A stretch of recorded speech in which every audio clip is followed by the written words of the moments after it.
Morning, Kern County, and our weather here on this final day of September. Starting out with quite a bit of cloud coverage here in Bakersfield. Hard to see because that sun is trying to break through, but we are mainly overcast conditions right now. 68 degrees at this hour. Here's you're getting started on a Tuesday.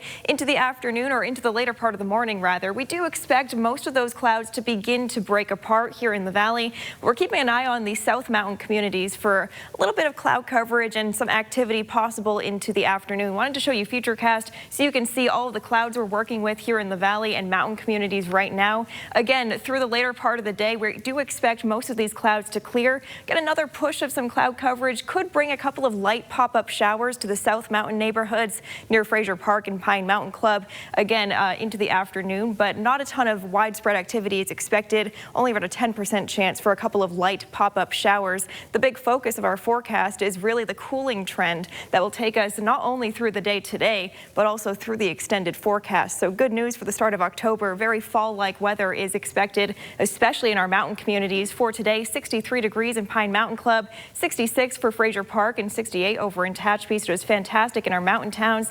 70s and 80s here in the valley, and 70s over in the KRV. Staying under 90 for all of our desert towns, even getting close to or getting under 80 over in Mojave through the afternoon. So very exciting times over in eastern Kern County, dealing with a little bit of some cooler weather.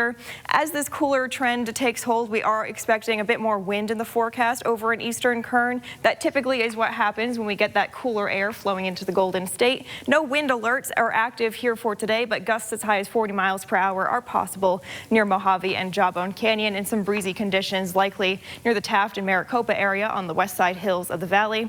But again, we stay very steady through the extended forecast, so low 80s expected for most of the work week. There is a second system by Friday that could dip our temperatures down even into the 70s here in Bakersfield for the first time since May. So we are long overdue for a little bit of some cooler air flowing into California. So good news here in the valley. Also outside of Bakersfield, we see this cooling trend taking hold. 60s and 70s in the mountains through the extended forecast, 70s and 80s over in the KRV, and 80s over for our desert neighborhoods.